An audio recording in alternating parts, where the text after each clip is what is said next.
명이 한 방에 묵었는데 그 중에 한 젊은이가 어색한 분위기를 깨고 입을 열었다. 23년 전 일입니다. 종훈이 목소리를 가다듬고 이야기를 시작했다. 종훈의 아버지 온호는 춘추관 수창관이었다. 아버지는 돌아가시기 전에 제게 그 글을 보여주셨습니다. 살 날이 얼마 안 남았다는 걸 눈치채신 게지요. 종이를 받아든 종훈은 아버지 온호에게 이것이 무엇이냐고 물었다. 온호가 담담한 목소리로 말했다. 내 부끄러움의 기록이다.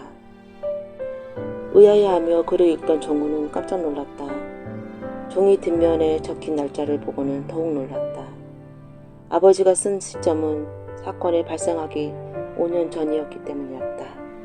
온호는 아들에게 자습책자에 대해 말해주었다. 앞으로 종훈이 해야 할 일도 온호는 그 종이를 춘추관 수창관 최고참에게 전해주라고 했다. 춘추관에 들자마자 종훈은 병찬을 찾아 돌아가신 아버지가 남긴 종이를 내밀었다. 병찬은 부끄러움이 그거를 들여다보았다. 이거였구만 그가 보았다는 것이. 아버지가 책자를 봤다는 것을 알고 계셨습니까? 종훈의 무릎에 병찬이 고개를 끄덕였다. 예전에 그가 나한테 상담한 적이 있었네. 읽은 내용까진 말하지 않았지만 들었습니다. 종훈이 중얼거렸다. 어째서 자신이 감당하지도 못할 일을 알아야 합니까? 어째서 그 무게를 등에 짊어지고 살아가야 하느냐고요. 자네 아버지랑 똑같은 말을 하는구먼. 병찬이 깊이 한숨을 쉬며 따라오게 춘추관 지하의 꼬불꼬불한 미로 안으로 들어갔다. 병찬은 오래된 나무 상자를 꺼내 종훈에게 열어보라고 했다. 상자 속엔 누렇게 빛바랜 종이들이 보관돼 있었다. 병찬은 종훈을 남겨놓고선 뒷짐을 진 채 느릿느릿 발을 끌고 사라졌다. 병찬이 떠난 뒤에도 종훈은 한참 동안 넋을 놓고 앉아 있었다. 얼마나 시간이 지났을까. 어디선가 한쪽에 바람이 불었다. 바람과 함께 저마치서 희뿌연 형체가 어린거리며 자신에게 다가왔다. 마침내 떨리는 마음으로 얼굴을 본 순간 종훈은 헉 하고 숨을 들이켰다. 피투성이 얼굴에 자신을 내려다보고 있었다. 모양새를 보니 사람이 아닌 게 분명했다. 하지만 귀신이 무슨 말을 하려고 자신에게 나타난 것인가. 남자가 손을 뻗어 종훈에게 얇은 책자 하나를 건넸다. 남자가 건넨 책자를 받아들였다. 종훈은 남자가 건넨 책자를 바라보았다. 연한 자색 책자였다. 표지엔 아무런 제목도 없었다. 종훈은 가슴이 떨렸다. 책장을 넘기자 첫 장에 이때 말하지 않는다 라고 적혀져 있었다. 다음 책장을 열자 말하는 자 목숨으로 대가를 치를 것이다 라는 글귀가 나왔다. 종훈은 불안한 심정으로 책장을 넘겼다. 무언가 엄청난 것을 보게 된 것 같아 가슴이 쿵덩쿵덩 뛰었다. 다음 장부터는 공백이 계속되고 제일 마지막 장에 빨간 글씨로 무언가 적혀져 있었다. 큰 화가 일어날 것이요. 머리 위에서 남자의 낮은 목소리가 들렸다. 종훈이 번쩍 고개를 들었다. 하지만 눈앞엔 아무도 없었다. 조금 전까지 손에 들고 있던 자색 책자도 흔적 없이 사라졌다. 종훈은 집으로 돌아와 방문을 닫아 걸고 자신이 책에서 읽은 내용을 종이에 남겼다. 130년 뒤인 경술년, 치욕스럽게 나라를 빼앗기다. 한참 동안 자신이 쓴 글을 내려다보고 있던 종훈은 뒤편에 제 이름을 적어 놓았다. 경자년, 사관, 박종훈 쓰다. 종훈은 마지막으로 춘추관에 들려 자신이 쓴 글을 병찬에게 전했다. 병찬이 봉투를 열어 내용물을 확인하려 하자 보지 마십시오. 자색 책자에서 읽은 글입니다. 봉투를 열려던 병찬의 손이 딱 멈췄다. 노인의 손이 가늘게 떨리는 걸 종훈은 놓치지 않았다. 그래, 지금 알려선 안 될 테지. 한양을 떠나겠습니다. 종훈이 말했다. 혹시 책 내용 때문인가? 종훈이 말없이 고개를 끄덕였다. 충격이 클 거란 걸 충분히 이해하네. 아직 젊으니 더 그럴 걸세. 하지만 그렇게 달아나는 건 아니지 않나? 달아나는 게 아닙니다. 종훈이 말했다. 기근이라면 홍수라면 하다못해 전쟁이라 해도 이렇게 막막하지 않을 것이다. 하지만 나라를 빼앗긴다니 대체 어찌해야 좋단 말인가? 그런 상황에서 자신이 무슨 일을 더 할 수 있단 말인가? 차라리 그 책자를 안 봤더라면 회한이 밀려왔다. 그랬으면 자신은 지금도 전도 유망한 인재라는 소리를 들으며 출세길을 차근차근 밟아갔을지도 모른다. 빈 바구니와 꺾인 낚싯대를 뒤로 한 채 종훈이 집을 향해 발걸음을 옮겼다. 손은 비었지만 가슴은 새로운 계획에 희망으로 가득 찬 것 같았다. 주위엔 붉은 노을이 서서히 번지고 있었다. 정작 노인네가 그림 그린 거나 보려고 이렇게 사람들이 몰려드는가 싶어 어지간히도 할 일 없는 사람이라고 여겼다. 다시 우물을 찾아 나서려는데 문득 얼마나 대단한 그림을 그리기에 이렇게 난리들인가 하는 생각이 들어 그림 쪽으로 고개를 내밀었다. 노인이 마침내 만족했다는 듯 붓을 내려놓자 이럴 수가, 어떻게 이렇게 말도 안 되는 일이. 한 사내가 중얼거리는 소리가 들렸다. 사내는 귀신에도 본 것처럼 넋이 나간 얼굴로 그림에서 눈을 떼지 못했다. 어떤가? 내 말이 이제야 믿어지나? 노인은 한마디 툭 내뱉었다. 저건 진짜로 복동이 자네 안 사람 얼굴 아닌가? 키가 작고 뚱뚱한 남자가 조금 전 넋이 빠진 얼굴로 중얼거리던 남자를 돌아보며 말했다. 정말 똑같아. 똑같아. 보지도 않으면서 어쩌면 저렇게 옆에 앉혀놓고 그린 것처럼 한마디로 그렸을까? 이건 귀신이 참 탐복한 노릇이구먼. 일단 침묵이 깨지자 이번엔 너나 할 것 없이 한마디씩 짓거리는 바람에 금세 분위기는 어수선해졌다. 그냥 평범한 여자 그림인 듯한데 사람들이 대체 왜 이러는 거요? 남자는 신이 난 듯 우쭐한 목소리로 대답했다. 저건 그냥 그림이 아니라오. 배우자 그림이지. 배우자 그림이요? 저 노인은 복덩이 얼굴만 보고서 일면식도 없는 복덩이 한 사람을 그려낸 거요. 세상에 어떻게 그런 일이 있을 수 있습니까? 그러니 귀신이 곡할 노릇이지요. 복덩은 아침부터 할 일 없이 앉아만 있는 노인 옆에 슬그머니 다가가 말을 건넸다. 영감님, 어디서 오셨습니까? 그저 발길 닿는 대로 떠돌아다닐 뿐이요. 특별히 머무는 데가 없으니 특별히 어디서 왔다 가도 할 수가 없지. 숙식은 어떻게 해결하십니까? 보면 알지 않소. 화가가 그림 그려서 돈 버는 것 말곤 무슨 재주로 끼니를 해결하겠소. 그게 대체 무슨 그림입니까? 배우자 그림이라오. 네? 나는 당신 얼굴만 보고도 당신 안 사람 얼굴이 똑같이 그릴 수 있어. 그게 어떻게 가능한 일입니까? 저만 보고서 얼굴을 모르는 제 마누라 얼굴을 그린다니요. 과장이 심하십니다. 그렇다면 내기를 하지. 내가 자네 안 사람 얼굴을 그려보겠소. 저야 문제될 게 없습니다만 영감님께서는 나중에 그 창피를 어찌 감당하시려고 그러십니까? 창피를 당하는 건 난지 당신인지 그건 두고 보면 알 일이고. 두 사람 사이에 오가는 대화는 대충 이런 내용이었다. 다른 이들도 다들 인정하는 것 같으니 약속을 지켜야지. 복동은 어쩔 수 없다는 듯 품에서 엽전 한 입을 꺼내 노인에게 건넸다. 구경꾼 중 누군가가 이번은 우연일 수 있으니 한 번 더 그려보도록 하는 게 어떻겠소? 하고 말했다. 모여있는 사람들이 다들 고개를 끄덕였다. 노인은 그들을 똑바로 쳐다보았다. 몇 번을 해보든지 간에 결과는 똑같을 거요. 하지만 나도 공짜로 그릴 수만은 없지. 그릴값을 낸다면이야 얼마든지 그려주겠소. 혹시 안사람 얼굴 말고 서방 얼굴도 가능하신가요? 몸집이 작고 얼굴이 노리끼한 여자 한 명이 입을 열었다. 배우자 얼굴이라 했으니 당연히 서방 얼굴도 가능하오. 하지만 내가 당신 남편 얼굴을 제대로 그린다면 아까처럼 돈을 내시오. 여자가 고개를 끄덕였다. 얼마간 시간이 지났을까 종이 위에 한 남자 얼굴이 나타났다. 20대 후반쯤 되어 보이는 아직 젊은 남자였다. 여자는 그림을 받아들고서 저도 모르게 숨을 들이켰다. 이건 똑같네. 똑같아. 생김새만 똑같은 게 아니야.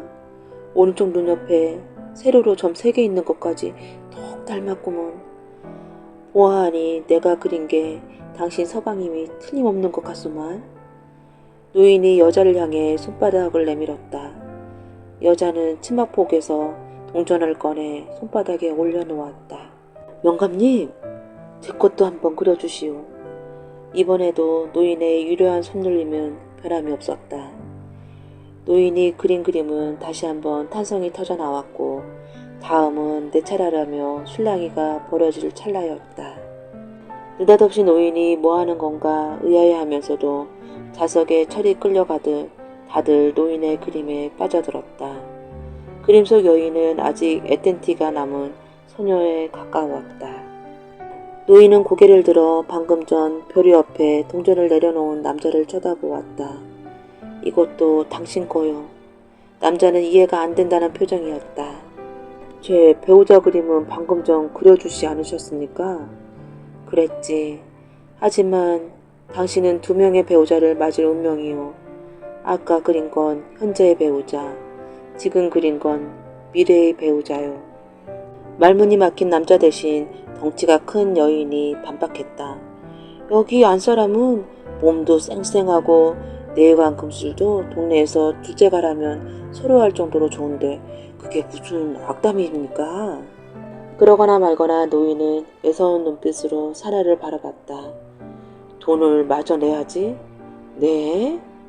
아까 낸 돈은 처음 그림값이고 2번째 배우자 값은 아직 안 내지 않았소. 흥분을 살키려 애쓰던 남자는 이게 무슨 말 같지도 않은 소리야. 사람들 주머니에서 돈을 털어내가는 사기꾼 같으니라고 하고 자리를 떴다. 남자는 그런 노인을 멀가니 보다가 한마디 던졌다. 그런데 대체 어떻게 하신 겁니까? 뭘 말이오? 배우자 얼굴을 그려주신 거요. 제일 마지막 그림만 제외한다면 다 맞지 않았습니까? 그렇다면 영감님께서는 미래를 읽는 능력이 있다는 겁니까? 노인은 잠시 동작을 멈추고 남자를 마주봤다. 미래를 읽는다. 나는 다만 사람의 인연에 대해서만 보는 능력이 있을 뿐이요. 수많은 인연 가운데서도 남녀관계로 맺어진 배우자 운만 보니까 그건 꽤나 성가신 일이요. 왜 성가시다는 거죠? 당신은 자신이 훗날 어떻게 될지 미리 알면 좋을 거라고 생각하오? 미리 알면 미리 대비할 수 있으니 좋은 거 아니겠습니까? 노인은 갑자기 표정이 진지해졌다. 그렇지 않다오. 알면서도 아무것도 할 수 없는 무력함은 생각보다 괴로운 일이오. 남자는 입을 다물었다. 그 사이 옆에 있던 꼬마 녀석이 끼어들었다. 할아버지, 저도 그림 그려주시면 안 돼요? 일제히 시선이 당돌한 꼬마에게 쏠렸다. 노인이 말이 없자 꼬마는 돈 때문이라고 생각했는지 제법 맹랑한 소리까지 했다. 저는 돈이 없지만 우리 집은 요앞 밥집을 해요. 어머니한테 식사 한 그릇 대접해달라고 하고 그걸 그림값으로 대신하면 안 될까요? 아이, 할아버지. 그러자 노인이 꼬마를 똑바로 쳐다봤다. 내 그림은 못 그려준다. 꼬마는 시무룩해졌으나 그래도 포기하진 않았다. 왜요? 밥값이 그림값에 못 미치나요? 돈 때문이 아니야.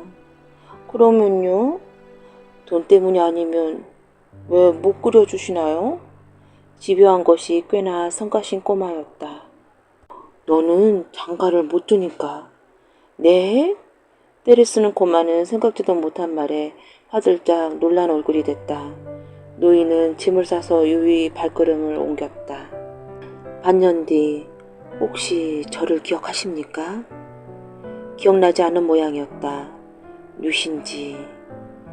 반년 전이었던 것 같은데 옆 동네에서 이상한 노인이 그림 그리는 것을 함께 구경하지 않으셨습니까? 남자는 어렴풋이 떠오르는 것 같았다. 남자는 팔생을 찬찬히 뜯어보았다. 참말 기억력도 좋으시오. 혹시 그 뒤에 노인이 다시 마을에 나타나지 않으셨습니까? 남자는 심각한 표정으로 고개를 흔들었다. 노인을 본 건 그때가 처음이자 마지막이었어. 다시 나타났다면 아마 난리가 났을 테지. 왜요? 남자가 입을 열었다. 그때 노인이 2번 장가 갈 거라고 했던 사람 기억하시오? 네, 노인한테 화를 내면서 돌아가지 않았습니까? 결국 노인 말대로 됐어. 네? 막돌이. 그 남자 이름이 막돌이요.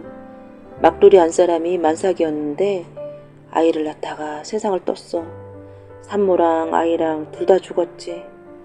막내 동생이 시리에 빠져 있는 걸 본 형님이 재혼을 권유했소. 형님은 수소문 끝에 친구 딸과 막돌이를 맺어줬다오. 혼례식 날 신부 얼굴을 본 동네가 발칵 뒤집어졌어. 노인이 그림 속에 바로 그 얼굴이었거든.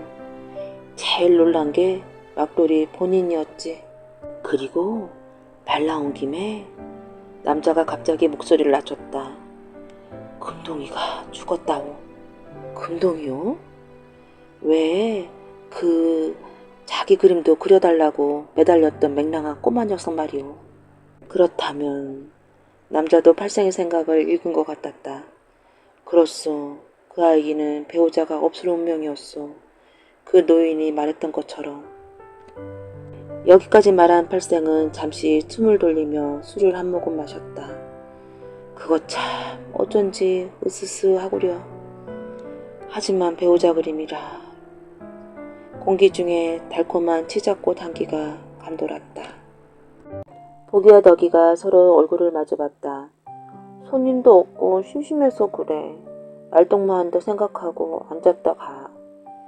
여자가 앉으란 듯이 제 옆자리를 손으로 탁탁 쳤다. 눈치를 보던 보기가 먼저 엉거주춤 여자 옆으로 가 엉덩이를 내려놓았다. 덕이도 쭈뼛쭈뼛 친구를 따라했다. 기분 나쁜 얘기일지도 모르지만 여자가 둘이 얼굴을 번갈아 쳐다보며 입을 열었다. 가채 얘기하다 보니 옛날 얘기 생각나서 말이지. 가채라는 말이 나오자 보기 눈이 반짝했다. 내가 어렸을 때 겪었던 일이야. 여자가 옛날을 떠올리듯 먼 곳을 쳐다보며 이야기를 시작했다. 반을 파는 여자 이름은 축복이다. 축복의 아버지 장삼은 가채 장인이었다. 어머니 달부는 아버지를 만나기 전에는 평범한 여염집 여자였는데 남편과 사는 동안 머리 다듬는데 일가견이 생겨 아예 수모로 나서게 되었다. 가채는 제작하는 손이 꽤 많이 가는 물건이었다. 달부는 남편 조수 역할을 하며 머리 만지는 법을 익혔다.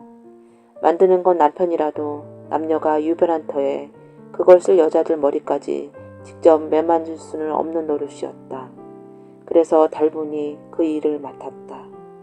장삼의 뛰어난 솜씨에 달분의 영업 실력까지 더해져 부부를 찾는 사람은 날이 갈수록 점점 늘었다. 한 사내가 장삼을 찾아왔다. 말쑥한 얼굴을 한 중년의 남자였다. 남자는 돈꾸러미를 꺼내 장삼 앞에 내놓았다. 천냥이요. 뭐라고요? 장삼과 달분이 동시에 목소리를 높였다. 그런데 남자는 더 놀라운 말을 했다. 더 둘일 수도 있어. 대신 세상에 둘도 없는 귀한 것을 만들어 주시오. 대체 이런 통꾼 주문을 한 사람은 누구란 말인가? 남자가 장삼의 속을 읽는 듯 말했다. 주인 어른은 장안의 이름난 거구요. 혼례를 올리는 외동딸에게 가채를 선물하기로 했다오. 따님이 선녀같이 곱기로 소문이 자자한데 미모에 걸맞는 물건을 만들어 주시겠다면서요. 돈은 아끼지 않는다고 하셨소. 장삼이 저도 몰래 침을 꿀꺽 삼켰다. 다들 당신의 실력이 최고라고 하던데 어떻소? 만들겠소? 장삼의 시선이 바닥에 있는 돈꾸러미에 꽂혔다. 거절할 이유가 없었다. 장삼이 고개를 끄덕였다. 기한은 한 달 뒤요. 용건을 마친 남자가 아직도 얼떨떨한 부부를 뒤로 한 채 자리에서 일어났다. 장삼은 즉시 가채 제작에 착수했다. 가채를 만드는데 제일 중요하면서도 어려운 부분은 질 좋은 머리카락을 구하는 것이었다. 거부의 주문을 받아들이고 나서 장삼은 질 좋은 머리카락을 구하기 위해 사방에 수소문했다. 제법 오랜 시간이 걸린 뒤에 더할 나위 없는 만족스러운 머리카락을 입수했다. 대체 이렇게 좋은 걸 어디서 구했소? 장삼이 머리카락을 가져온 남자에게 물었다. 비군이 사원에서요. 남자는 머리를 깎는 사람이 18 꽃다운 아가씨라고 했다. 돈이 얼마요? 장삼이 물음에 남자는 원래 책정했던 재료값보다 2배 높은 가격을 불렀다. 그래도 장삼은 군말 없이 돈을 치렀다. 머리카락을 구하고 나니 다음은 일사천리였다. 재료가 훌륭해서 염색 같은 사전 작업도 필요 없었다. 다만 한 가지 마음 걸리는 것이 있었다. 당신은 여인네 물건을 만들면서도 여인 마음은 잘 모르는군요. 달분이 고민하는 장삼에게 말했다. 고아진다면 고통 따윈 아랑곳 않는 게 여자예요. 목이 부러진다 해도 기꺼이 쓰려고 할걸요. 아내 말에 결심을 내린 장삼은 치렁치렁한 머리를 곱게 따은 뒤 내겹으로 실타래를 두르듯 틀어 올렸다. 완성된 가채는 장삼의 눈에도 아름다웠다. 이토록 아름다운 가채는 앞으로도 2번 다시 만들지 못할 것 같았다. 금화가 거울 속에 비친 제 얼굴을 마치 홀린 듯이 바라보았다. 아버지도 가채가 흡족한 모양이었다. 조선팔도 최고 미인이라 해도 부족함이 없겠구나. 천냥도 아깝지 않다. 딸이 완성된 가채를 쓴 모습을 본 아버지는 그렇게 말했다. 금화가 거울 속 자신을 보며 홀린 것처럼 중얼거렸다. 처음 가채를 머리 위에 올렸을 때 금화는 목이 꺾이는 줄 알았다. 가채가 머리에서 떨어지지 않도록 늘 목과 허리를 빳빳이 세우고 있어야 했다. 거울 속 제 모습에 황홀해하던 금화가 어깨 쪽지에 푸릇푸릇한 반점 같은 걸 발견했다. 이게 뭐지? 금화가 옷을 내려 살펴보았다. 가만 보니 누군가 손으로 금화의 2 어깨를 꽉 움켜쥔 것처럼 양쪽 다 가늘다란 손자국이 찍혀져 있었다. 금화는 온몸에 소름이 돋았다. 금화는 시아버지 방으로 걸어가고 있었다. 아침에 건너뛴 문안 인사를 드리기 위해서였다. 마침 시아버지 방문이 열리며 일을 마친 안마사가 밖으로 걸어 나오고 있었다.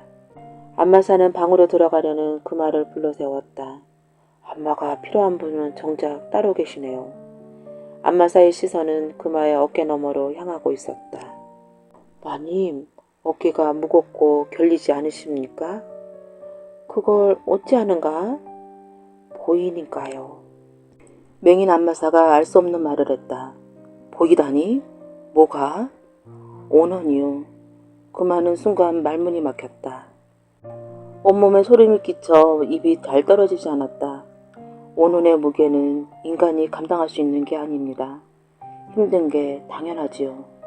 그게 무슨... 안마사가 재빨리 금화의 말을 가로막았다. 마님의 어깨 위에 한 여인의 오눈이 올라타 있습니다. 달래주지 않으면 안 좋은 일이 생길 겁니다. 안마사는 금화를 남겨둔 채 탁탁탁 지팡이 소리를 내며 사라졌다. 며칠 뒤 깊은 밤이었다. 금화는 침소에 홀로 잠자리에 들었다. 눕자마자 스르르 눈이 감기며 잠이 몰려왔다. 낮 동안 피로가 쌓인 모양이었다. 시부모님은 친절했고 남편도 잘해주었지만 아직은 모든 게 낯설었다. 정적이 내려앉은 방 안에서 정체를 알 수 없는 소리가 들렸다. 꿈결에 기이한 소리를 들은 금화가 눈을 살포시 떴다. 뭐지 이건? 소리는 멈추지 않고서 점점 더 분명하게 점점 더 가까이 다가왔다. 결국 금화는 오돌오돌 떨면서 몸을 일으켰다. 긴 뱀 같은 형체가 금화의 이불 속으로 파고들었다. 뱀처럼 생긴 것이 뱀과는 달리 시커먼 털로 잔뜩 뒤엎인 것 같았다. 까! 그만은 더 참지 못하고 비명을 질렀다. 한밤중에 며느리가 자다 말고 비명을 지른 통에 집안은 온통 난리가 났다. 하인들과 남편, 시어머니까지 달려왔다. 그만은 더듬더듬하면서 남편과 시어머니에게 자신이 간밤에 겪은 일을 얘기했다. 믿어주지 않을까봐 결국 안말사가 했던 말까지 덧붙였다. 시어머니 안색이 파랗게 질렸다. 그런 얘기를 듣고도 왜 잠자코 있었니? 예상대로 시어머니는 타박부터 했다. 대체 오난이라니 혹시 뭐라도 짚히는 게 있느냐? 금화가 고개를 흔들었다. 가채와 연관이 있을 거라고 막연히 짐작할 뿐이었다. 가채를 내다 버려라. 안 됩니다. 금화가 펄쩍 뛰었다. 안 된다고? 시어머니는 기가 막힌 표정이었다. 그런 일을 겪고서도 그걸 쓰겠다는 거냐? 금화는 시어머니 이해를 바라는 건 아니었다. 가채 때문에 생긴 일이라 단정할 수도 없지 않습니까? 당분간 제가 이 사람 침소에 머물며 지켜보겠습니다. 그 말에 시어머니는 물론 금화까지 화들짝 놀라 남편을 쳐다보았다. 남편이 금화의 침소에 자기 시작한 뒤부터 아무 일도 일어나지 않았다. 그날도 금화와 남편은 손을 잡고 나란히 잠자리에 들었다. 얼마나 시간이 흘렀을까. 시커먼 머리칼이 꿈틀거리며 움직이기 시작했다. 스스스. 금화가 그 소리를 들었는지 잠깐 몸을 뒤척였지만 이내 다시 잠들었다. 남편은 시커먼 수타라 같은 것이 제 목을 조르는 걸 보고 놀라 눈을 휘둥그러졌다. 아름답니? 어디선가 여자 목소리가 들리는 것 같았다. 남편이 헉헉거리며 허공에 팔을 휘뒀다가 간신히 옆에 누운 금화 쪽으로 팔을 뻗어 몸을 흔들었다. 몸을 일으켜 남편 쪽을 본 금화가 비명을 내질렀다. 금화가 손으로 땅을 짚고 슬금슬금 뒷걸음을 쳤다. 하지만 머리칼은 뱀처럼 꿈틀꿈틀거리며 금화를 따라왔다. 금화는 방구석에 슬금슬금 뒷걸음치면서 곁눈질로 남편을 바라보았다. 머리칼이 다시 바닥을 기어 다가왔다. 머리칼이 금화의 목덜미를 감싸 안으려는 순간 금화는 뒤에 숨기고 있던 바느질 가위를 높이 치켜들었다. 싹둑. 가위질 소리와 함께 머리칼이 몸통 중간 부위부터 뭉텅 잘렸다. 바닥에 흐트러진 머리칼은 윤기도 없고 부스스한 채 빛바랜 지푸라기 같았다. 아, 너무 섬뜩해요. 듣고 있던 보기가 말했다. 어머나, 많이 놀랬나 보네. 미안해. 축복이 아기를 달래듯 보기 등을 살살 쓸었다. 덕이는 뭔가를 알아차린 표정이었다. 그 가채 피분이 머리칼로 만든 게 아니죠? 내 말이 맞아. 눈치가 빠르구나. 축복이 조금 감탄한 듯 얼굴로 말했다. 머리칼은 어느 무녀의 것이었다. 주막집이나 요관을 돌아다니며 쌀로 점을 치고 손님들 손금을 봐주던 무녀였다. 어느 날 점을 보고 돌아가는 길에 아름다운 머리카락에 홀린 불량배 4명이 몰래 무녀 뒤를 밟았다. 마침내 숨을 거두고 말았다. 무녀의 탐스러운 머리칼을 정수리 부위부터 통째로 풍덩 잘라갔다. 예상대로 무녀의 머리칼을 살겠다는 사람은 줄이었다. 메꾸게 피해를 입은 건 장산래였다. 귀신이 나오는 가채 소문이 퍼지자 한때 문지방에 닳도록 드나들던 손님들은 발걸음을 뚝 끊었다. 장삼은 제 팔자를 원망하며 술만 퍼마시다가 얼마 후 세상을 떠났다. 그 길로 달부는 축복을 데리고 한양을 떠났다. 보따리를 든 축복이 쌀이문 밖을 나서 태연하게 걷기 시작했다. 해가 떨어지지 않는 시각이라 땅바닥에 축복의 긴 그림자가 드리워졌다. 지금으로부터 25년 전 전라도의 어느 거울에 정씨라는 여인이 살고 있었다. 정씨는 모든 양반가의 여인들이 그러하듯 집안이 맺어둔 남자 허씨와 혼례를 치렀다. 남편 허씨 가문은 살림살이가 변변치 못했다. 벼슬을 한 인물이 없는 데다 씀씀이가 야무지지 못해 조상으로부터 물려받은 약간의 땅도 거의 팔아버렸기 때문이다. 허씨는 집안을 일으키기 위해 몇 차례 과거시험을 봤지만 낙방만 거듭했다. 아직 장가를 들지 않는 시동생도 글 공부 쪽으로는 영 머리가 돌아가지 않아 그에게 희망을 건 것도 무리였다. 그런 집안의 맏며느리 정씨는 손에 물 한 봉을 안 묻히는 안락한 생활은커녕 삭바느질로 집안 생계를 도맡아야 했다. 시어머니는 정씨가 시집오기 몇 년 전 남편을 여의고 홀로 되었는데 어쩐지 정씨를 탐탁치 않게 여겼다. 특별한 이유는 없었다. 남들 눈엔 남편 없이도 딱히 내세울 건 없었지만 아들 귀한 것만 아는 시어머니에겐 어디 내놔도 빠지지 않는 훤칠한 장모였다. 반면 며느리는 볼품없는 것이 아들의 짝으로서는 여러모로 처지는 것 같았다. 며느리가 눈에 차지 않으니 시어머니는 뭐 하는 것마다 며느리가 불만이었다. 밥을 하면 질다, 다시 지으면 설익었다. 혼례를 치르고 한 달이 지나기 무섭게 아직도 태기가 없냐며 닥달하기 시작했다. 만약 아기가 생기지 않았더라면 정씨의 시집살이는 훨씬 더 고달팠을 것이다. 하지만 부부금실이 그리 나쁘지 않았던지 얼마 후 정씨는 다행히 태기를 느꼈고 10달 뒤 건강한 아들을 낳았다. 남편은 아이 이름을 유리라 지었다.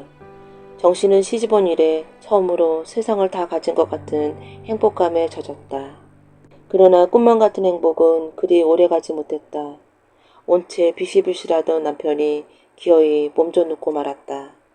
밤낮 없이 남편을 돌본 정씨의 정성에도 불구하고 남편 허씨는 들어놓은 지 넉 달 만에 세상을 떠났다. 남편 허씨의 장례를 치르고 며칠이 지난 어느 날 밤이었다. 하얀 보름달이 휘영청 떠서 창호지 문 사이로 은은한 달빛이 새어들었다. 스르르 미닫이 문이 열리며 시어머니와 시동생이 방으로 들어왔다. 됐다. 그냥 앉아있거라. 시어머니가 주섬주섬 일어나려는 정씨를 보고 말했다. 그렇다고 앉은 채로 맞을 수가 없어 엉거주춤이 있는데 시어머니가 정씨의 품에서 아기를 받아들어 눈밖에 선 하녀에게 건넸다. 우리끼리 기니 할 얘기가 있는데 아기가 울면 곤란하니 좀 보고 있거라. 하녀가 아기를 안고 물러가자 시어머니는 자세를 고쳐 앉고 정씨를 똑바로 보았다. 두 모자를 대하고 있는 정씨의 가슴에 서서히 불안감이 번지기 시작했다. 큰일을 치르느라 고생이 많았다. 시어머니가 먼저 입을 열었다.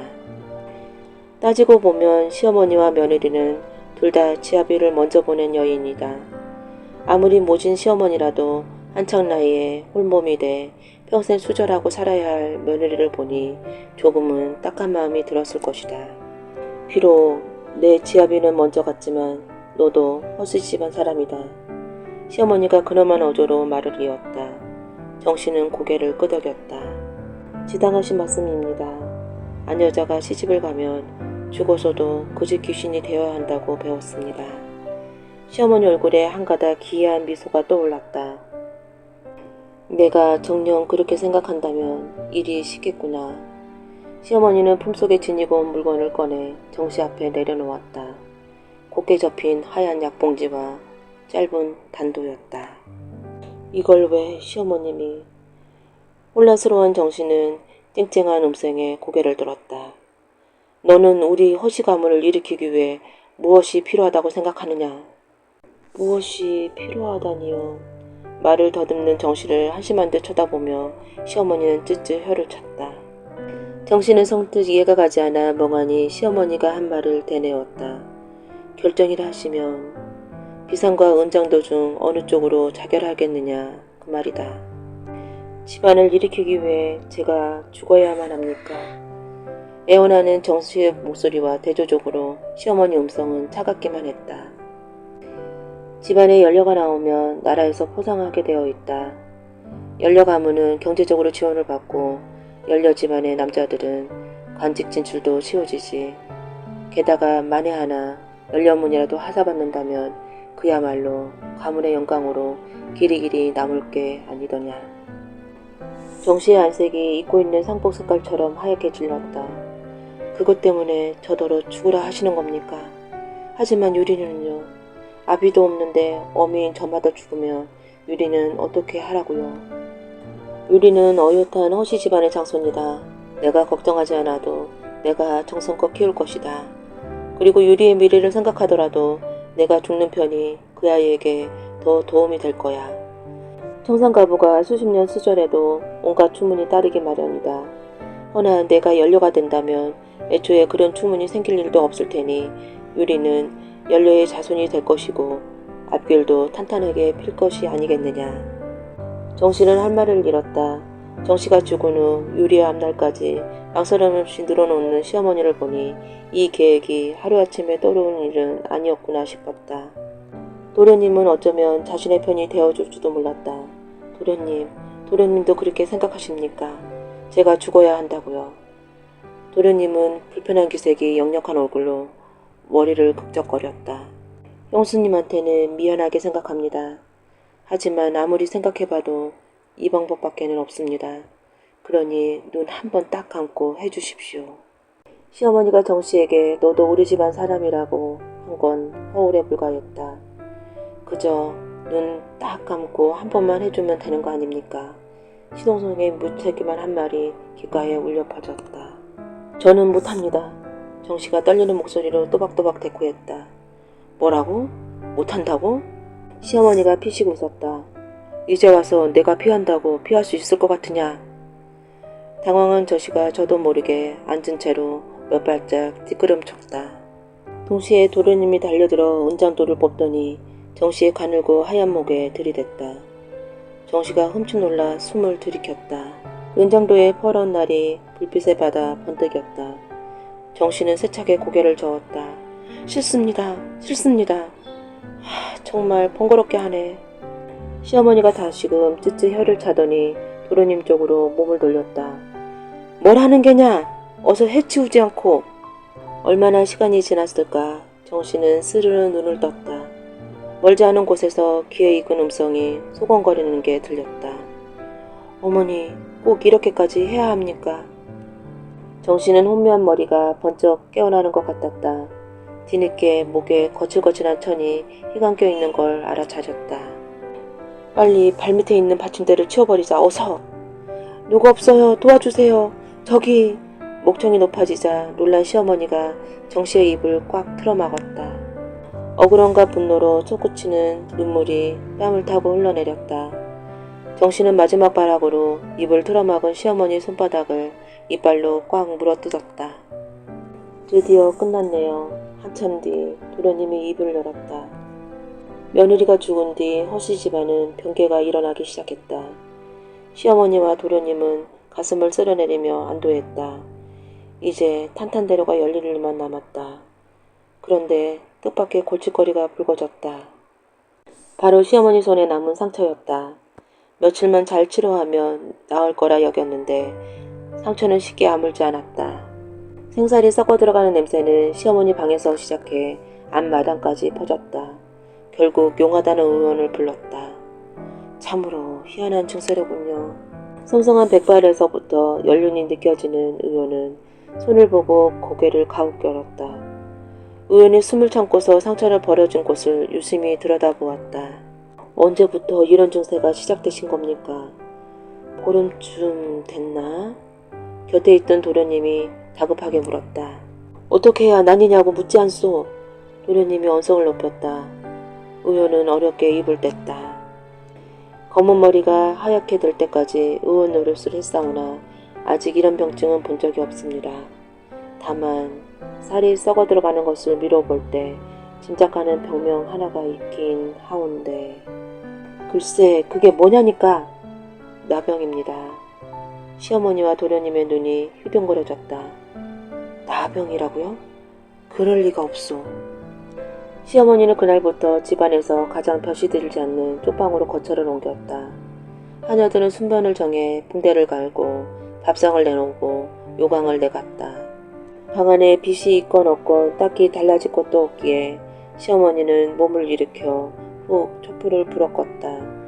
순식간에 방 안은 칠흑처럼 깜깜해졌다. 그때 어디선가 이상한 소리가 들렸다. 스르르 스르르 툭. 묘하게 귀에 익은 소리였다. 시어머니는 귀를 기울였다. 스르르 스르르 툭. 이번엔 소리가 점점 더 분명하게 점점 더 가까이 들렸다. 스르르 스르르 툭. 시어머니는 귀를 막고 싶었다. 대체 원하는 게 뭐냐? 널 죽였다고 나한테 성토라도 하고 싶은 게냐? 시어머니는 이를 갈았다. 이제는 아시겠지요. 누구 하나 내 편을 들어주는 사람 없는 외로운 처지를, 사랑하는 아들 얼굴도 보지 못한 제 심정을. 시어머니 온몸에서 비 오듯 땀이 흘러내렸다. 소리는 어느새 방문 바로 앞까지 바싹 다가와 있었다. 원하는 게 내 목숨이냐? 그리 오래 걸리진 않을 겁니다. 순간 툭 하는 기분 나쁜 소리를 내며 시어머니의 몸이 바닥으로 꼬꾸라졌다. 시어머니의 불가사의한 죽음은 호씨 집안 하인들 사이에선 오랫동안 화제거리가 되었다. 시어머니가 세상에 뜬 지 몇 달 뒤 늦으막 주막에서 술을 몇 잔 걸치고 집으로 돌아선 도련님은 도련님, 뭘 그렇게 보십니까? 하인 개똥이가 도련님에게 물었다. 거참 이상하군. 단어도 아닌데 이런 시간에 저런 곳에서 그네를 타는 여인이 있다니. 개똥은 도련님이 쳐다보고 있는 곳을 바라봤다. 도련님, 아무리 봐도 제 눈에는 아무것도 안 보이는데쇼? 혹시 도련님께 헛것이 보이는 게 아닙니까? 도련님은 예끼, 주인한테 그게 무슨 말버릇이냐? 그러나 도련님이 다시 고개를 돌렸을 때는 어느새 치맛자락도 버선도 사라져 보이지 않았다. 그날 밤 도련님은 어디선가 들려오는 희미한 소리에 잠을 깼다. 사르르, 사르르. 이게 무슨 소리지? 반쯤 눈을 뜬 도련님은 기껏해야 먹이를 물고 가는 지련이 대수롭지 않게 생각하며 다시 눈을 감았다. 그때 바로 머리맡에서 사르르 사르르 소리가 들렸다. 도련님은 흠칫 놀라 고개를 들었다. 형수가 입은 소복에 치맛자락과 하얀 보석코가 마치 바람에 나부끼듯 앞으로 천천히 오르락 내리락 하면서 움직이고 있었다. 으아, 저리가 형수님. 잘못했어요. 용서해주세요. 도련님은 아무것도 없는 허공에 걸치며 형수님 잘못했어요. 용서해주세요. 를 연발하다 결국 입에 거품을 물고 실신했다. 의식을 되찾은 후에도 도련님은 온전히 제정신을 돌아오지 못했다. 어딘가를 응시하면서 시실 웃어대다가 갑자기 겁에 질려 온몸을 사시나물 떨듯 떨어대며 이미 죽은 지 오래된 형수에게 용서를 빌었다. 일의 모든 전말이 밝혀질 무렵 도련님은 한밤중에 목련병자처럼 휘청휘청 방에서 걸어나와 들보에 목을 맸다. 그가 목을 맨 곳은 형수가 목숨을 잃었던 바로 그 자리였다. 젊은 남자 하나가 저녁 무렵 주막을 찾아왔다. 보소, 하룻밤 묵어갈 수 있는겨. 방은 있는데 다른 분들이랑 함께 쓰셔야 해요. 온 데서 오시는 길인갑소? 벽에 머리를 대고 졸던 남자가 물었다. 아, 예. 새 밑에 무슨 볼일이 있어 한양까지 온 거요? 한양서 가면 주문 받아갖고 그걸 갖다 드리려고 왔습니다. 가면이라고? 나라 뜻을 가면인가? 우리 같은 사람들은 꿈도 못 꿔볼 사치로구먼. 저 보찜 속에 가면들이 들어있는가? 어떻게 생긴 물건인지 구경할 순 없겠나?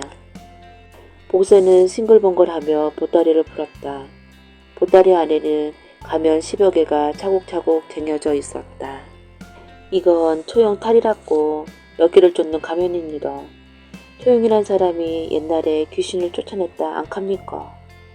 모자에 귀신 쫓는다는 복숭아 가지를 꽂고 있는 거 보이지? 그니까 나르떼 쓰기에는 제격이지. 사람들이 감탄사를 내뱉으며 고개를 끄덕였다. 다른 가면을 집어들었다. 이건 뭔가?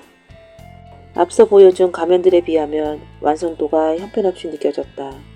얼굴에 있어야 할 게 하나도 없으니 오히려 아무것도 없는 맹숭맹숭한 얼굴보다 더 기묘하게 느껴졌다. 그러게, 희한한 가면일세. 저마다 한마디씩 품평을 늘어놓았다. 그나저나 저건 어디다 쓰는 물건인가? 남자가 물었다. 이것은 아무것도 아니라 얘. 팔 물건이 아닌데 어쩌다 보니 짐 사이에 끼어왔나 보네 얘. 복세가 유난스럽게 안절부절을 못하는 바람에 분위기가 단박에 식어버렸다. 덕분에 보기 힘든 가면 구경 잘했네 그려. 오직 단 한 사람 야이고 눈빛이 험악한 남자 하나가 돌아누운 복세의 등짝에서 우면한 시선을 거두지 않았다. 이튿날 아침 조반을 들기도 전에 주마가는 도난소동으로 박학 뒤집혔다. 아이고 이를 웃자노 웃자면 좋노. 대체 무슨 일이에요? 저 친구가 보찜을 도둑 맞은 것 같소. 뭐라고요? 도둑을 맞다니 여기서요? 김씨의 눈이 재빨리 방 안에 있는 사람들을 훑고 지나갔다. 누구였더라. 눈빛이 험악하고 몸이 수수깡처럼 바짝 마른 남자를 기억해냈다. 치과에 간 건 아니오? 보부상이 김씨의 속내를 읽은 것처럼 손수쳐서 말했다. 동도 트기 전에 도망간 것 같소. 그놈 짐도 같이 없어졌거든. 이번엔 김씨의 입이 딱 벌어졌다. 도둑은 가면을 팔면 돈벌이가 톡톡이 될 거라고 생각한 모양이었다. 이런 처죽일 놈. 김씨가 씩씩거리며 욕을 내질렀다. 눈뜬 사람 코도 베간다는 데가 한양이랑 카더만. 복세는 탄식하다 못해 이제 수채에 울먹이고 있었다. 이봐요. 정신 차려요. 도둑 맞은 건 가면밖에 없어요? 그제야 복세가 멍한 눈으로 김씨를 올려다보았다. 고향에 돌아갈 노잣돈은 있냐고요? 복세가 망연자실 고개를 저었다. 복세가 갑자기 생각난 듯 하악 하고 소리를 질렀다. 아이고야 어쩌면 좋노. 틀림없이 큰 사단이 벌어질 겁니다. 그 가면 땜시로요. 석 달 근무를 맞은 한양 일대는 유난히 부산스러웠다. 어둠이 내려앉은 박대감집 앞마당에 쿵붙이는 소리가 먼저 울려 퍼졌다. 노소리와 함께 처형 가면을 쓴 남자가 나무에서 훌쩍 뛰어내렸다. 잇몸으로 말할 것 같으면 그 옛날 엿길을 물리쳤던 초용이다. 연회장에선 와 하는 함성소리와 박수갈채가 뒤따랐다. 하지만 집안에 단 한 사람, 막장 공연에 눈길도 주지 않는 남자, 머슴 한돌이가 있었다. 널찍한 마당 외진 곳에 홀러선 한돌이의 눈길은 진꾸러미에 붙박인 채 고정돼 있었다. 한돌은 진꾸러미 안에 기묘한 나무 가면 하나를 뚫어지게 내려다보고 있는 중이었다. 정체불명의 가면이 뿜어내는 묘한 매력 때문에 한돌은 거기서 눈을 떼지 못하고 있었다. 나를 써, 나를 써. 어디선가 나를 하면서도 소곤거리는 것 같은 목소리가 들렸다. 잘못 들은 건가? 한돌이 귓전을 감도는 소리를 떨쳐내려는 듯 고개를 저었다. 나를 써, 나를 써. 조금 더 가까운 곳에서 목소리가 다시 말을 걸었다. 한돌의 눈동자가 밋밋한 나무 가면에 닿았다. 너냐? 나한테 말을 건 게? 밋밋한 나무 가면의 입꼬리가 삐쭉 위로 올라갔다. 한돌이의 두 팔에 소름이 돋았다. 넌 대체 뭐냐? 가면이 구깃구깃 일그러졌다. 나는 너야. 달콤한 목소리가 한돌이의 귀에 대고 속삭였다. 나를 써. 달콤한 목소리가. 자신도 모르는 새 한돌이의 손은 바닥에 가면을 집어들었다. 가면은 맞춘 것처럼 한돌이의 얼굴에 꼭 들어맞았다. 나는 너야. 한돌이의 입이 제멋대로 움직였다. 한돌이의 입에서 나온 목소리는 소름이 끼칠 만큼 운산했다. 앞마당에선 아직도 사다패의 춤사위가 한창이었다. 눈 부위에 구멍이 나 있지도 않는데 가면 쓴 남자는 앞이 훤히 보이는 것처럼 똑바로 대감마님을 향해 걸어갔다. 누구나! 가면 쓴 남자는 워낙 서슴없이 다가가서는 대감마님의 아랫배를 푹 찔렀다. 사당패도 공연을 멈추고 식솔들은 그 자리에 선 채로 얼어붙었다. 창졸지간에 벌어진 사태에 가면 쓴 남자만이 홀린 것처럼 쉴 새 없이 칼을 쥔 손을 움직였다. 가면 쓴 남자는 그제서야 비적비적 일어나 주변을 둘러보았다. 대감마님의 큰아들과 작은아들이 있었다. 가면 쓴 남자가 흐느적거리는 걸음으로 그들에게 다가갔다. 대체 왜 이러는 거냐? 큰아들이 비명을 지르려 할 때였다. 휙! 칼이 든 손이 헛공을 갈랐다.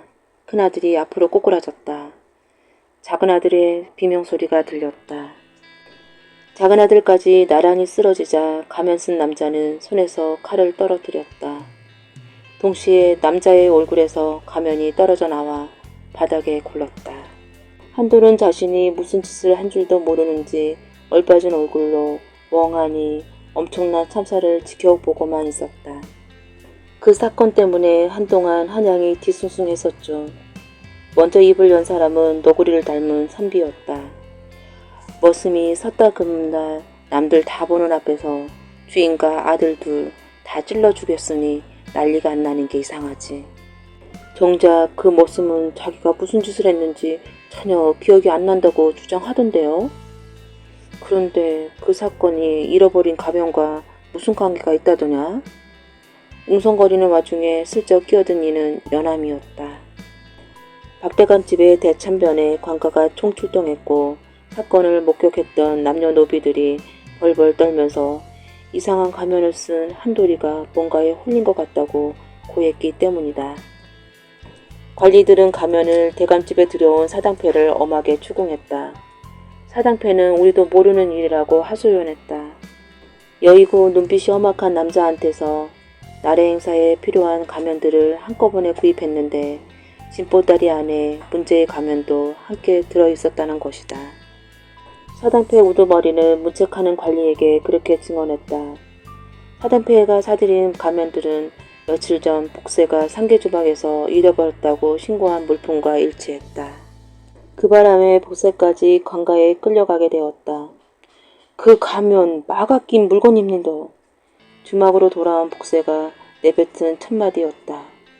마가 끼었다니 무슨 얘긴가? 무슨 얘기긴 무슨 얘기라요. 말 그대로 마가 낀 게지요. 한마디로 재수없는 물건이라 이 말입니다. 밋밋한 가면을 만든 사람은 복세의 작은아버지 세득이라고 했다. 세득은 이름난 가면 장인이었다. 작은아버지 세득은 처음엔 제 한 몸도 건사하기 어렵겠다 싶었는데 나중엔 처자식까지 먹여 살릴 수 있을 정도로 형편이 폈다. 세득이 장가를 든 것은 그 무렵이었다. 아내 약비는 미색으로 일대의 소문이 자자한 여자였다. 얼마 지나지 않아 둘 사이엔 아들 길동이가 태어났다. 누가 봐도 단란하고 행복한 가정이었다. 그러나 둘 사이에 피어난 행복은 생각보다 일찍 지고 말았다. 약비가 다른 남자와 정을 통했기 때문이었다. 약비의 내혼남 순홍은 세득과 친구 사이였다. 기어이 넘지 말아야 할 선을 넘어버렸다. 약비가 세득의 밥에 조금씩 독을 풀어 천천히 남편을 죽이기로 하였다. 어느 날부터 세득은 서서히 여이고 얼굴이 누렇게 뜨기 시작했다. 약비와 순홍의 끔찍한 계획은 한 달 남짓 이어졌다. 세득이 살아서 마지막으로 본 것은 죽어가는 자기 자신 앞에 아내와 하나뿐인 친구가 환하게 미소를 짓고 있는 장면이었다. 순홍이 몸을 굽혀 세득의 귓가에 속삭였다. 이젠 마지막이니 저승 가기 전에 궁금증을 털고 가게. 자네를 죽인 건 바로 우리야. 마누라가 밥에다 독을 풀었다고. 짐승 같은 것들, 내 놈들은 계속 가면을 쓰고 있었구나. 세득이 힘겹게 마지막 말을 내뱉었다. 그리곤 끝이었다. 지독하리만큼 가면 만들기에 집착했던 세득은 마지막 순간까지 만들던 가면을 손에서 놓지 않았다. 순웅은 한동안 가면을 빤히 쳐다보았다. 가면은 눈, 코, 입이 있어야 할 부분이 밋밋해서 어딘지 모르게 불길하게 느껴졌다. 뭐 이렇게 기분 나쁘게 생긴 가면이 다 있어? 순웅이 가면을 발로 차면서 중얼거렸다. 장례를 다 치르고 약비와 순웅은 자축하며 약주를 들었다. 이제 거릴 것은 아무것도 없었다. 어디 한번 볼까? 당신 남편이 죽어가면서 만든 대단한 가면. 순웅이 느물거리며 손을 뻗어 가면을 집어들었다. 가면을 뺏으려 했지만 순웅 쪽이 더 빨랐다. 순웅이 자신의 얼굴에 가면을 쏙 집어넣었다. 가면을 쓴 순웅은 꼭 다른 사람처럼 느껴졌다. 가면을 쓴 순웅은 잠시 가부좌를 든 채 명상하는 숙녀처럼 꼼짝도 하지 않고 앉아있기만 했다. 순용은 뭔가에 홀린 것처럼 비쩍비쩍 길동에게 다가갔다. 순용은 길동을 벌쩍 들어 다리에 앉혀놓는가 싶더니 벼랑간 아기 목을 조르기 시작했다. 약비가 기겁해서 두 사람에게로 달려갔다. 자식이 죽을까봐 이성을 잃어버린 약비가 순용의 발등을 와락 물어뜯었다. 약비는 달려가 길동을 품에 덥석 안았다. 울지마, 울지마. 엄마가 지켜줄게. 순용은 약비에게 새댁을 죽이자고 꼬시던 때와 똑같은 눈을 하고 있었다. 그건 살인자의 눈이었다. 아깝다. 순용의 입에서 낮은 탄식이 흘러나왔다. 약비는 가면을 보며 재수없는 물건. 약비가 가면을 대차게 걷어찼다. 지금 약비에게 그 가면은 없애버려야 마땅한 저주스러운 존재였다. 그런 가면에서 느닷없이 소리가 흘러나왔다. 나를 써. 내가 잘못 들었나? 나를 써. 다시 목소리가 들렸다. 약비가 저도 몰래 가면을 집어들었다. 나는 너야. 주저하던 약비가 얼굴을 가면 속에 집어넣었다. 가면은 마치 맞춘 것처럼 약비 얼굴에 꼭 들어맞았다. 가면을 쓴 채 한동안 멍하니 넋놓고 있던 약비는 비칠비칠 일어나 순웅이의 술상을 차리기 시작했다. 상차림을 마친 약비는 아궁이 옆으로 손을 집어넣어 사각형으로 곱게 접힌 종이를 꺼냈다. 약비는 하나씩 펴서 그 안에 있던 하얀 가루를 모두 술병에 탈탈 털어넣었다. 약비가 술상을 들고 방으로 향했다. 독을 마신 순웅은 그 자리에서 숨을 거뒀다. 순웅이 죽자 약비의 얼굴에서 가면이 툭 떨어져 나왔다. 그제야 정신 차린 약비는 자신이 무슨 짓을 했는지 깨닫고 넋이 나간 약비는 그날 아침 부엌에서 스스로 목을 맸다. 대체 어째서 그런 일이 일어난 거야? 그 가면은 맨 얼굴을 드러나게 만드는 가면이었습니다. 복세가 쓸쓸한 얼굴로 말했다. 맨 얼굴을 드러나게 만들다니? 남들에게 절대 내비치지 않는 어두운 속내말일세. 복세가 고개를 끄덕였다. 믿었던 친구와 아내에게 배신당한 새댁이 내린 저주겠지. 거참. 잎이 모두 떨어진 앙상한 나뭇가지가 바람에 애초롭게 몸을 떨었다. 이따금 불어오는 겨울바람이 거리에 적막감을 더했다.